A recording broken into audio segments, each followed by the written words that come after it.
बिस्मिल्लाहिर्रहमानिर्रहीम अस्सलाम वालेकुम। प्रीवियस लेक्चर में हम लोगों ने स्टडी टेक्स्ट में से चैप्टर नंबर 1 की डिस्कशन स्टार्ट की and at the end of the lecture हम लोगों ने बिजनेस ट्रांजैक्शंस की क्लासिफिकेशंस को देखा और एग्जांपल नंबर 1 आप लोगों की होम असाइनमेंट में थी। उसमें से काफ़ी सारी चीज़ें ना आप लोगों को समझ आ गई होंगी, लेकिन एक दो ट्रांजैक्शन ऐसी थी जिसमें आपको थोड़ा सा प्रॉब्लम हो सकता है, जैसा कि एग्जाम्पल नंबर 11 एंड 12 को देख लेते हैं। अच्छा, ये वाकई बड़ी अच्छी एक एग्जांपल थी जिसके बारे में पूछा गया। देखिए, ऐसे समझें जैसे कि ये जो हमारे पास कैफे वाला बैठा हुआ है, ये अपने पास लाजमी बात है, कैफे में आया तो जूस कोल्ड ड्रिंक्स वगैरह इसने आपको सप्लाई करनी है, तो क्या गर्म उठा के दे दे? आप पियोगे? परचेज करोगे? नहीं ना। तो उसके लिए उसे क्या करना पड़ेगा? फ्रीजर अपने पास रखना पड़ेगा। ऐसे ही है ना। वो जो फ्रीजर परचेज करके ला रहा है, किस पर्पस के लिए ला रहा है? ताकि वो जो कोल्ड ड्रिंक्स आपको सेल करनी है ना, वो ठंडी हो सके। ऐसा ही है ना। क्या फ्रीजर सेल करना है उसने आपको? नहीं, तो फ्रीजर क्या बनेगा उसके लिए? लेकिन फर्स्ट टाइम वो एसिड बन जाएगा आपका। लेकिन फर्स्ट टाइम जब वो मार्केट में गया, उसे पता था कि भाई मैंने यहाँ पे कैफे बनाना है। वो लाजिम बात है, सिर्फ फ्रीजर तो नहीं लेकर आएगा ना कि एक दो हफ्ते सिर्फ फ्रीजर की नुमाइश करता रहे। तो उसके साथ वो जूसेस कोल्ड ड्रिंक्स वगैरह भी तो लेकर आएगा। तो जूसेस और कोल्ड ड्रिंक्स लाने का क्या मकसद होगा? Sale purpose. तो जब वो सेल पर्पस होगा तो उसकी नेचर क्या बन जाएगी हमारे पास? एक हमारी इन्वेंट्री बन गई है, वो रेवेन्यू ट्रांजैक्शन बनेगी। तो यहां पर भी बिल्कुल ऐसा ही है कि भाई जो वेंडिंग मशीन परचेज की जा रही है ना for soft drinks, purchase of soft drinks vending machine for the canteen. अब यहां पर वो परचेज ऑफ सॉफ्ट ड्रिंक्स नहीं है, परचेज ऑफ वेंडिंग मशीन है जिसमें सॉफ्ट ड्रिंक्स हम लोगों ने रखनी है। तो वो बनेगी आप लोगों के पास आपकी कैपिटल एक्सपेंडिचर। लेकिन वो जो सॉफ्ट ड्रिंक परचेज की अपने स्टॉक में for resale purpose along with about vending machine, अब ये जस्ट कंफ्यूज कर रहा था। वेंडिंग मशीन के साथ जब हमने ये सॉफ्ट ड्रिंक परचेज की, तो सॉफ्ट ड्रिंक का परचेज करना रेवेन्यू एक्सपेंडिचर, जबकि वेंडिंग मशीन का परचेज करना कैपिटल एक्सपेंडिचर है। ऑलराइट। और किसी को कोई इशू? नहीं नहीं भाई, एक ही पॉइंट है बेटा, इसमें वो सिर्फ बात कर रहा है, वो कहता है ऊपर जो आपने वेंडिंग मशीन परचेज की है ना, उस वेंडिंग मशीन के साथ आपने सॉफ्ट ड्रिंक भी परचेज किए हैं, तो ये क्या है? हमने कहा सॉफ्ट ड्रिंक का परचेज करना रेवेन्यू एक्सपेंडिचर। इधर सॉफ्ट ड्रिंक के हवाले से बताना है, ऊपर वेंडिंग मशीन के हवाले से बताना है जी। और कौन सी ट्रांजेक्शन?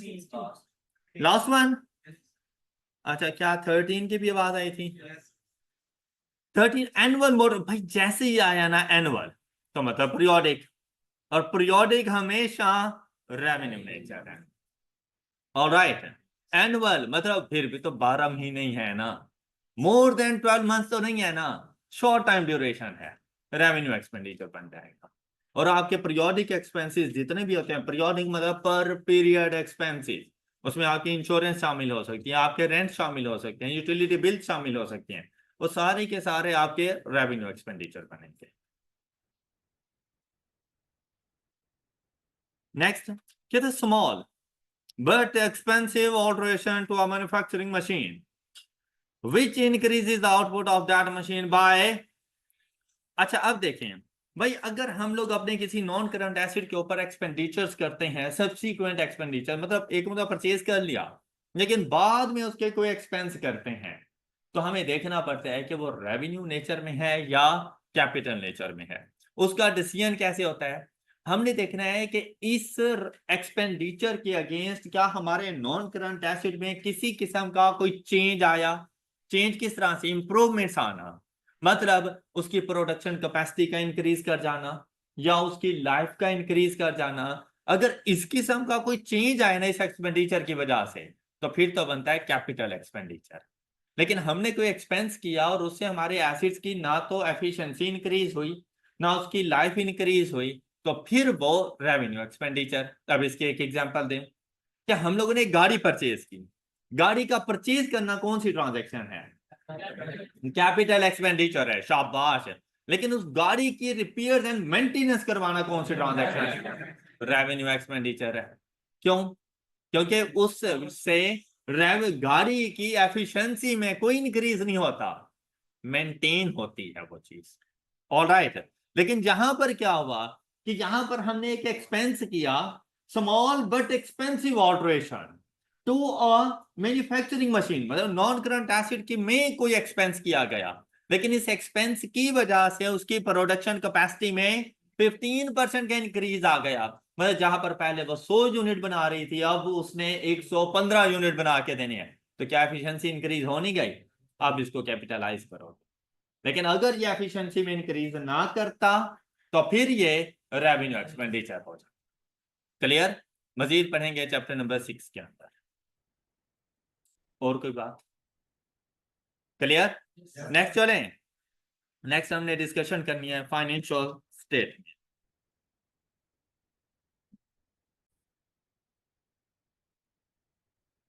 फाइनेंशियल स्टेटमेंट्स हम लोगों ने डिस्कस किया था कि इंट्रो टू अकाउंटिंग के लेवल के अंदर हम लोग दो किस्म की फाइनेंशियल स्टेटमेंट को डिस्कस करेंगे। The first one is statement of comprehensive income, also known as statement of profit और लॉस। तो देखो नाम से जाहिर हो गया कि इस स्टेटमेंट ने हमें बिजनेस के प्रॉफिट या लॉस फॉर द ईयर के बारे में बताना है। इस स्टेटमेंट ऑफ कॉम्प्रिहेंसिव इनकम ने हमें बिजनेस की 12 मंथ्स की एक्टिविटीज के बाद क्या प्रॉफिट या लॉस आया उसके बारे में हम इंफॉर्मेशन देंगे। दूसरी स्टेटमेंट कौन सी थी हमारे पास? Statement of financial position. अब देखो नाम से जाहिर है कि इस स्टेटमेंट ने हमें बिजनेस की at the end of the period position क्या है उसके बारे में बताएगा। बात क्लियर हो गई? क्या बैलेंस शीट ने बताना होता है at the end of the period business किस पोजीशन पे खड़ा होगा है वो, और स्टेटमेंट ऑफ कॉम्प्रिहेंसिव इनकम ने क्या बताना होता है? प्रॉफिट और loss for the period, for the year, हमारे पास क्या प्रॉफिट आया या क्या लॉस किया हम लोगों ने, उसकी इंफॉर्मेशन के बारे में बताएंगे। अभी यहां पे देखें फाइनेंशियल स्टेटमेंट्स और reports of an entity to provide its stakeholders with necessary information for their decision making needs. The term entity is used to describe any type of organization for which we do accounting. जैसे कि मैंने आपसे कहा था कि जब भी entity का वर्ड यूज होगा उससे क्या मुराद होगा? बिजनेस। जिसकी हम लोग अकाउंटिंग कर रहे हैं वो एक बिजनेस हो सकता है, वो आपके पास एक कंपनी हो सकती है, एक बैंक हो सकती है, एक चैरिटी ऑर्गेनाइजेशन हो सकती है। तो ये बात भी हमने डिस्कस की कि यहां पर डिस्कशन हमारी चलेगी बिजनेस से रेलिवेंट, बिजनेस से रेलिवेंट, इवन के कंपनी से रेलिवेंट भी इंट्रो टू अकाउंटिंग में हम लोग डिस्कशन नहीं करने वाले, FR 1 के अंदर करेंगे। चैरिटी ऑर्गेनाइजेशन के बारे में भी हम लोग किसी किस्म की कोई डिस्कशन नहीं करेंगे, ये नॉट फॉर प्रॉफिट ऑर्गेनाइजेशन है, इंशाल्लाह FR 1 के अंदर जाके पढ़ेंगे इसको। ओके, अच्छा नेक्स्ट देखें बिजनेस एंटिटी कॉन्सेप्ट। इसके बारे में भी मैंने आपको स्टार्ट में बता दिया था कि आप लोगों ने हमेशा बिजनेस को बिजनेस ऑनर से सेपरेट डील करना है। बिजनेस एक अलग चीज है और बिजनेस ऑनर एक अलग चीज है। हाँ, ये अलग बात है कि बिजनेस को रन बिजनेस ऑनर नहीं करना है। हाँ, कंपनीज की बात करें तो ये कॉन्सेप्ट थोड़ा सा चेंज हो जाता है। जैसे कि कंपनीज में जो बिजनेस ऑनर होते हैं उनको हम शेयर होल्डर्स कहते हैं। शेयर होल्डर्स कंपनी को रन नहीं करते। ऑलराइट, तो कंपनी को रन किया जाता है by board of directors. Company को रन कर रहे होते हैं बोर्ड ऑफ डायरेक्टर्स भी शेयर होल्डर्स हो सकते हैं, नहीं भी हो सकते। तो वो डिपेंड करता है कि आपने अपनी मैनेजमेंट में किसको शामिल किया हुआ है। वो आपके शेयर होल्डर्स में से भी सिलेक्ट होकर आ सकते हैं और वो नॉन शेयर होल्डर्स भी आपके पास हो सकते हैं। जैसे कि किसी भी कंपनी का CFO जरूरी नहीं, वो होता है एक चार्टर्ड अकाउंटेंट, और वो जरूरी नहीं कि उस कंपनी का शेयर होल्डर भी हो, ये जरूरी नहीं है, लेकिन वो एक चार्टर्ड अकाउंटेंट को ही हायर करेंगे।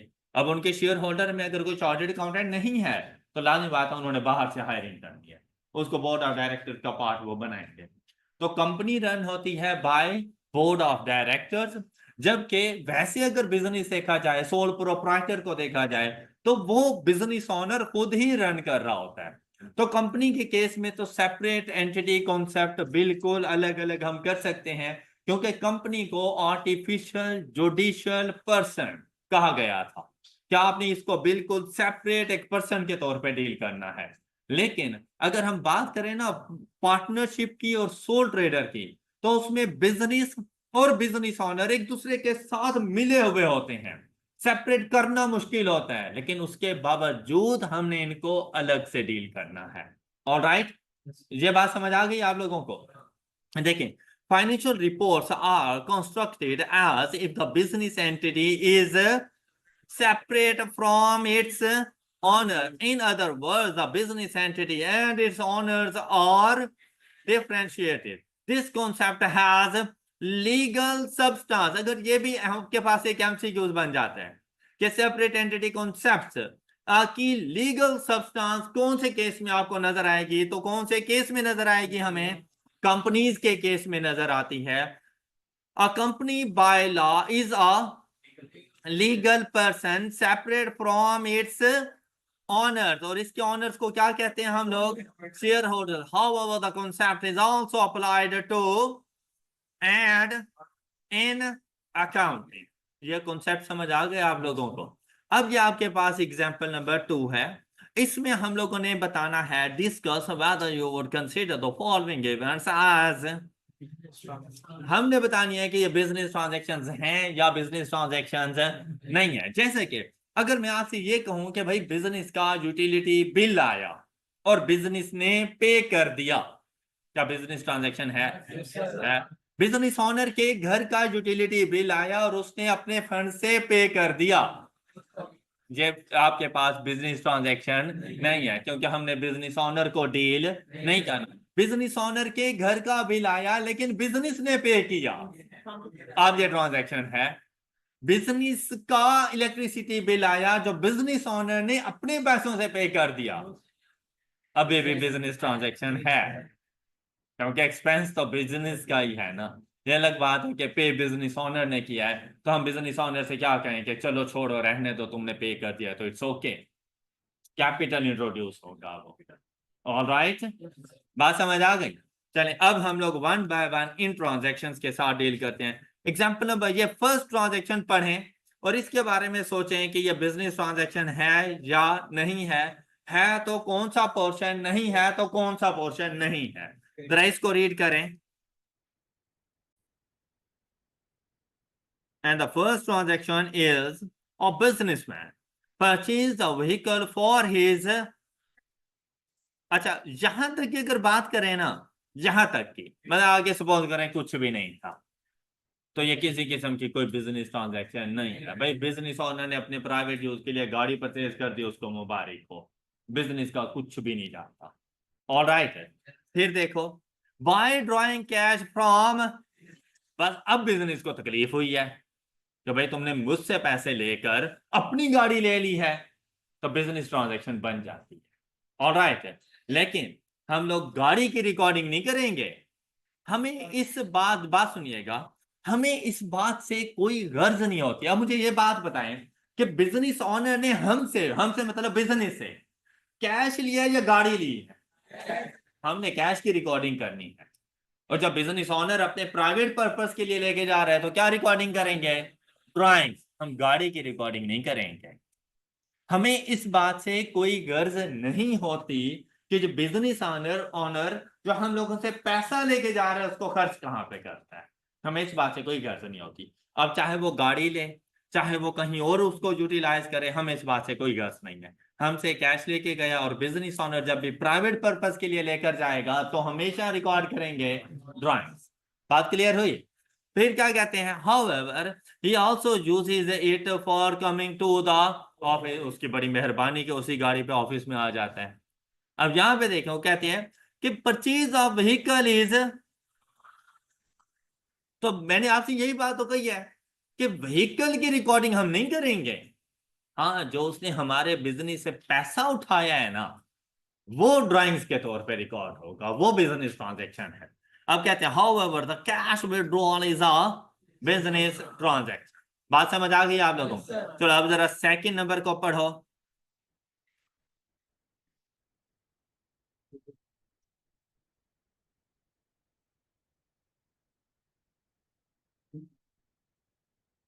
अरे क्या समझ आई? A B C and company has paid the electricity bill of one of its partners, however the amount is recoverable from that partner। तो अभी मैंने आप लोगों को एग्जांपल तो दी है कि ये जो इलेक्ट्रिसिटी बिल है ना, ये बेसिकली पार्टनर का है। पार्टनर का अपना पर्सनल है, उसके घर का इलेक्ट्रिसिटी बिल है, लेकिन पे किसने किया? तो जब कंपनी ने पे किया है तो बिजनेस ट्रांजैक्शन है, इसकी रिकॉर्डिंग करेंगे। हाँ, ये अलग बात है कि बाद में उस पार्टनर ने हमें ये रिकवर कर देने हैं, वापसी कर देने हैं, रिकवरी हो जानी है उसे, ये जब होगी फिर रिकॉर्ड कर लेंगे। ऑलराइट, लेकिन अभी तो रिकवर नहीं हुए ना। अभी जो हमने पे किया है, हमने अपने पास आके रिकॉर्ड करना है। तो इसका सोल्यूशन देखो, payments on behalf of the partner is recoverable by the business, hence this is a any doubt? Any doubt? चले थर्ड ट्रांजैक्शन देखें।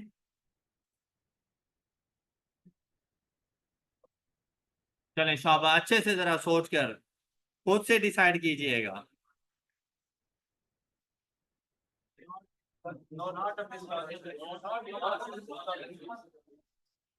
हाँ जी। अच्छा, अब देखिए क्या कहते हैं इधर, furnitures and fixtures lying in the office were destroyed by fire। Furniture was owned by one of the partner and it was not in the use of the business। अब ये देखें, बिजनेस का तो एसिड डाउन हुआ ना। Business के acid के लिए हम लोगों ने क्या कहा था कि ओनरशिप भी बिजनेस की होनी चाहिए, लेकिन क्या यहाँ पर ओनरशिप बिजनेस की है? नहीं। अच्छा, बिजनेस में सिर्फ रखा हुआ था, वहां पे आग लगी, सारा खराब हो गया, डिस्ट्रॉय हो गया, तो ये नुकसान बिजनेस का नहीं है। ये नुकसान किसका है? जिसका फर्नीचर था। तो फर्नीचर किसका था? पार्टनर का था। तो भाई हम लोगों ने इसको रिकॉर्डिंग नहीं करनी, ये बिजनेस ट्रांजैक्शन नहीं है। ये बिल्कुल ऐसा ही है कि आप अपनी बाइक्स लेकर आती है और कॉलेज के बाहर आप लोगों ने पार्किंग में अपनी बाइक्स पार्क कर दी और वहां से चोरी हो जाए, तो क्या सीएफए का नुकसान? आपका नुकसान है, क्योंकि बाइक सीएफए का तो नहीं था। हाँ, ये अलग बात है कि यहाँ की पार्किंग में लगा हुआ था, ऐसे ही है ना, लेकिन park at your own risk. तो फिर अगर चोरी हो भी जाता है तो ये आपका अपना नुकसान। ऑलराइट, बात समझ आ गई सब बच्चों को? It is not a business transaction as the ownership of furniture does not belong to the business but to one of the partner। हाँ, अगर आप ऐसी पार्किंग में जाके उसको रखते हैं जहां पर आप उसकी पार्किंग फी दे रहे हैं, तो आप उनसे क्लेम कर सकते हो। ऑल राइट, यहाँ पर आप क्लेम नहीं कर सकते। सही कह रहा हूँ, यहाँ पे क्लेम नहीं हो सकता, लेकिन जहां पर आप पार्किंग के पैसे दे रहे होते हैं ना, वहां पर अगर चोरी हो जाता है तो वहां पर आप उनसे बाइक क्लेम कर सकते। फिर वो उनका नुकसान होता है, फिर वो आपका नुकसान नहीं होता। क्लियर? उन्होंने रिस्पॉन्सिबिलिटी ली हुई होती है। एनी क्वेश्चन जी? अगर किसी पार्टनर के ही कोई चीज थी ऑफिस में जो रखी, लेकिन बिजनेस के इस्तेमाल थी, फिर तो बिजनेस की हो गई है ना। सर पार्टनर की ओनरशिप।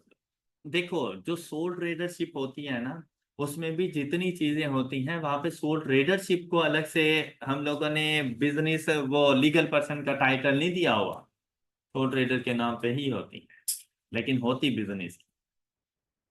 और राइट, मतलब अभी आप माइनर हो, आपका आईडी कार्ड नहीं बना, लेकिन आप बाइक ड्राइव कर रहे हो, कॉलेज आने जाने के लिए बाइक की जरूरत है, तो बाइक आपके नाम पर तो रजिस्टर नहीं हो सकता।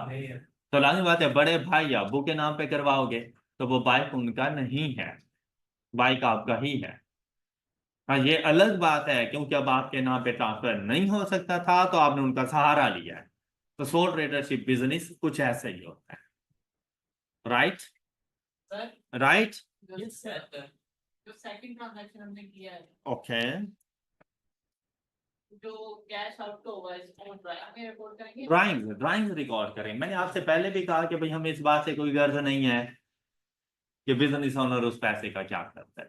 देखो, इलेक्ट्रिसिटी एक्सपेंस नहीं रिकॉर्ड कर सकता। इलेक्ट्रिसिटी एक्सपेंस तो उस टाइम पे रिकॉर्ड करूंगा ना जब वो मेरा अपना एक्सपेंस होगा। क्या बिजनेस का था? किसका था? पार्टनर एक्सपेंस वो रिकॉर्ड करेगा, हम क्या रिकॉर्ड करेंगे? ड्राइंग्स। ओके, हमने इलेक्ट्रिसिटी बिल एक्सपेंस रिकॉर्ड नहीं करना। जब वापसी करेगा तो कैपिटल इंट्रोड्यूस कर देंगे, जब वापसी करेगा तो कैपिटल इंट्रोड्यूस कर देंगे। ड्राइंग्स ने कैपिटल को कम करना होता है। अभी कैपिटल कम कर लेंगे, जब वापसी दे देगा दोबारा कैपिटल उसका बढ़ा देंगे। ओके, शाबाश, गुड गुड। आप लोगों के दिमाग चलना शुरू हो गए हैं, इंप्रूवमेंट्स। चले नेक्स्ट चलें। फोर्थ ट्रांजैक्शन, जी पढ़ें इसको, फोर्थ ट्रांजैक्शन।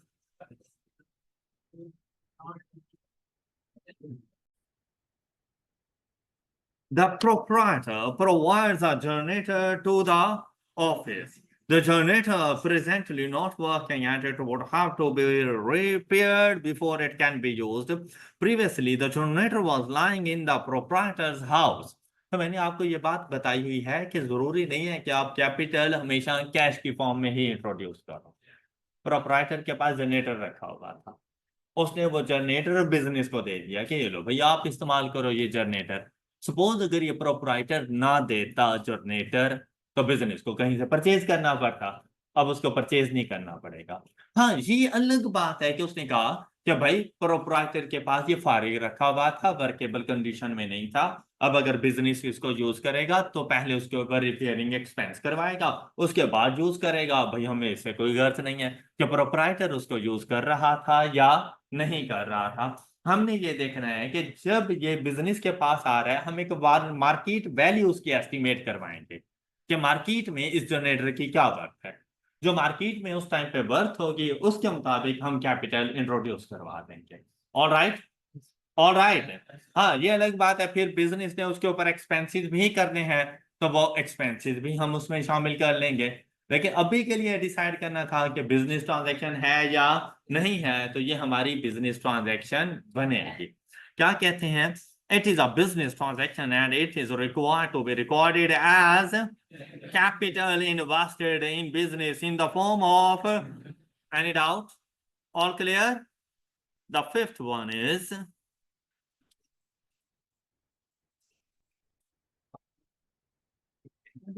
जी अच्छा, अब बेसिकली ये जो बात है ना, ये हमारे पास है चैप्टर नंबर 5 से relevant bad and doubtful debts. अब यहाँ पे क्या कहता है कि भाई हमारे पास बैलेंस रिकवर हो गए, एक हमारा एम्प्लॉय था, उसकी डेथ पर ना हमने जो भी उसका कर्जा वगैरह था ना वो राइट ऑफ कर दिया और बाद में वो हमें रिकवर हो गया, तो कहते हैं इसका क्या करें। तो बेसिकली बिजनेस ट्रांजैक्शन है, हम इसकी रिकॉर्डिंग करते हैं। कैसे करते हैं, ये क्या चीजें हैं, हम लोग पढ़ेंगे chapter number 5। Okay, this is a business transaction as the employee was working for the business and such waiver is of a benefit to the employee. Accounting period, financial statement relate to given period of time known as financial year, accounting period and reporting period। ये हम लोग already discuss कर चुके हैं। Complete set of financial statement, components of financial statement, ये पांचों statements भी हम लोग डिस्कस कर चुके। मजीद इसको यहाँ पे देखने की जरूरत नहीं, अब वन बाय वन वो हमें बता रहे हैं कि स्टेटमेंट ऑफ फाइनेंशियल पोजीशन क्या है। Financial position also known as balance sheet reports the financial position of an entity as at particular date, मतलब जिस दिन हम ये फाइनेंशियल स्टेटमेंट बना रहे हैं उस दिन उस बिजनेस की क्या पोजीशन है उसके बारे में हमें बताएंगे। Usually the end of a financial year the financial position of an entity is shown by it's, और इसके अंदर हम लोग क्या क्या चीजें शो करते हैं। तो आपको याद होगा हमने एलिमेंट्स ऑफ फाइनेंशियल स्टेटमेंट देखे थे और एलिमेंट्स ऑफ फाइनेंशियल स्टेटमेंट हमने कहा था 5 होते हैं। उनमें से हमने कहा था जो स्टेटमेंट ऑफ फाइनेंशियल पोजीशन के एलिमेंट्स हैं वो कौन कौन से हैं, एसेट, लायबिलिटीज एंड कैपिटल। तो देखो कहता है कि फाइनेंशियल पोजीशन के अंदर हम लोग शो करेंगे its assets, liabilities and capital. Alright, companies के केस में इक्विटी का वर्ड यूज करेंगे, सोल प्रोप्राइटर और पार्टनरशिप के केस के अंदर हम लोग कैपिटल का वर्ड यूज करेंगे। Clear? Yes, sir. The next one is statement of comprehensive income। अच्छा, हम लोगों ने इसका सेकंड नेम यूज किया था स्टेटमेंट ऑफ प्रॉफिट और loss. Basically statement of comprehensive income के दो पार्ट्स होते हैं हमारे पास। एक कहलाता है स्टेटमेंट ऑफ प्रॉफिट और लॉस, और दूसरा कहलाता है statement of other comprehensive income. Intro to accounting में हम लोग स्टेटमेंट ऑफ प्रॉफिट और लॉस तक रहते हैं, जबकि एफपीआर 1 के अंदर जाकर हम लोगों ने इसके साथ शामिल कर देना है other comprehensive income, OCI। Alright, तो अभी के लिए OCI stand for other comprehensive income. अभी के लिए हमारा फोकस किस चीज के ऊपर होगा, और ये हमें क्या बताएगा, list of income and expense. तो हमने यही नहीं कहा था स्टेटमेंट ऑफ कॉम्प्रिहेंसिव इनकम के 2 एलिमेंट्स होंगे, कौन कौन से, इनकम एंड एक्सपेंस। तो उन इनकम एंड एक्सपेंसेस की एक list which results in a profit और loss for the period. Alright, और अदर कॉम्प्रिहेंसिव इनकम हम लोग जाके डिस्कस करेंगे कैफ में। कहते हैं list of other gains and losses that have arisen in the period, not in syllabus, तो सोचने की भी जरूरत नहीं है। ये आगे हमारे पास एलिमेंट्स ऑफ फाइनेंशियल स्टेटमेंट, जो कि हम लोग पहले से इन डिटेल इनको डिस्कस कर चुके हैं। तो यहाँ पर जस्ट हम लोग इनको गो थ्रू करेंगे। Statement of financial position consists of 3 elements: assets, liabilities, equity. These are 3 elements form an accounting equation. और जब हम लोग बैलेंस शीट बनाने लगते हैं और इन 3 एलिमेंट्स की मदद से हम लोग एक इक्वेशन डेवलप करते हैं, और इस इक्वेशन को कहा जाता है accounting equation, which is assets is equal to liabilities plus equity. इसे कहते हैं हम लोग अकाउंटिंग इक्वेशन। और कोई भी बिजनेस ट्रांजैक्शन हो जाए, अकाउंटिंग इक्वेशन हमेशा मेंटेन रहती है। मतलब इसकी लेफ्ट हैंड साइड का टोटल इसकी राइट हैंड साइड के टोटल के इक्वल होगा। ऑलराइट, जो भी टोटल हो, आपके तमाम तर एसेट्स का टोटल आपकी लायबिलिटीज और कैपिटल के टोटल के इक्वल आएगा। और बैलेंस शीट में हम लोगों ने यही चीज देखनी होती है। फिर कहते हैं the statement of the comprehensive income consists of 2 elements, income and expenses. The difference of these 2 elements determine the profit or losses for an accounting period. Any confusion? कोई ऐसा पॉइंट जो आपने डिस्कस करना हो? नहीं, इस इक्वेशन में liabilities की वैल्यू तो नेगेटिव होगी। नहीं, लायबिलिटीज पॉजिटिव ही रहेंगी। मैंने किसी के पैसे देने हैं तो बस मतलब देने हैं, 5000 देने हैं तो इधर मैं 5000 लिखूंगा, -5000 नहीं लिखूंगा। तो उसको फिर इक्विटी से प्लस करेंगे, एसेट्स कैसे बनेंगे? बना लेंगे, इंतजार करो थोड़ा सा। अच्छा, यहाँ तो कोई इशू क्लियर है बात? अच्छा, नेक्स्ट देखें। अब यहाँ पर 1 बाय 1 हम इनकी डिस्कशन करेंगे। सबसे पहले डिस्कशन आ रही है हमारे पास एसेट्स। अब एसेट्स को हम लोगों ने डिस्कस किया था। अब आपके अंडरस्टैंडिंग इस लेवल पे है कि जैसे इसको पढ़ोगे आपको बात समझ आ जाएगी। और हम लोगों ने क्या कहा था, एसेट्स को डिफाइन करने के लिए 3 बातों का ख्याल रखना है। कौन कौन सी? Present economic resource controlled by the entity as a result of cost. तो देखो वही बात लिखी हुई है। अब यहां पर देखो ना, तो फ्यूचर इकोनॉमिक बेनिफिट्स की कोई बात नहीं है ना ऐसा? तो आपसे एमसीक्यूज में ये बात पूछी जा सकती है, which of the following statement is true regarding assets by the standard. तो वहां पर अगर कोई बात आ जाए फ्यूचर इकोनॉमिक बेनिफिट्स की, तो आपने उस स्टेटमेंट को टिक नहीं करना, क्योंकि स्टैंडर्ड ने कहीं पर भी फ्यूचर इकोनॉमिक बेनिफिट्स की बात नहीं की। ऑलराइट, क्या क्या बातें वहां पे आपने देखनी है? Present economic resource control by the entity as a result of, पर ये 3 बातें लिखी हैं तो स्टेटमेंट को ठीक कर देना, एसेट से एलिमेंट। क्लियर? अच्छा, नेक्स्ट वाली बातें ये भी हम लोगों ने वैसे सारी की सारी रीड की हुई हैं, और आपने सिर्फ यहाँ पे आ जाना है। Assets are classified into current assets and non current assets. अब इसमें क्या किसी को कोई इशू? ये जरा डेफिनेशन पढ़ के बताएं अगर कोई बात समझ नहीं आई तो।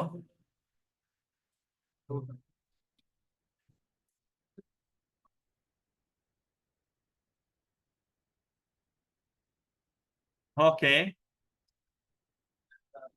क्लियर? अच्छा, लायबिलिटीज के बारे में भी हम लोगों ने 3 बातों की डिस्कशन की थी कि लायबिलिटीज के लिए क्या बातें याद रखनी है?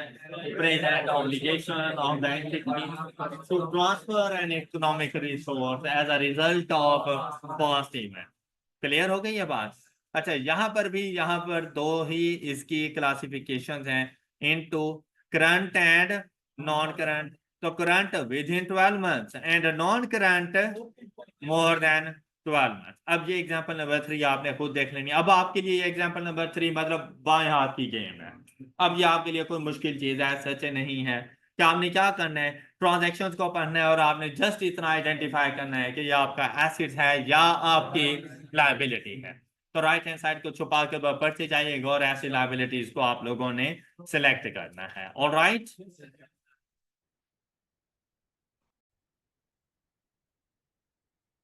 तो अब तक आप लोगों ने इसकी मदद से एग्जांपल नंबर 3 और एग्जांपल नंबर 4 में फिर वैसी ट्रांजैक्शन है, सिर्फ करना क्या है कि करंट और नॉन करंट में डिस्टिंग्विश करना है। 3 में सिर्फ एसिड और लायबिलिटी में डिस्टिंग्विश करोगे और 4 में आकर एसिड बताओगे तो बताना पड़ेगा कि एसिड कौन सा है, लायबिलिटी बताओगे तो बताओगे कि ये लायबिलिटी कौन सी है। तो example number 3 and example number 4 आप लोगों की होम असाइनमेंट और कैपिटल को डिस्कस करेंगे इंशाल्लाह हम लोग नेक्स्ट लेक्चर में। That's all for today. अपना ख्याल रखिए। अल्लाह हाफ़िज़।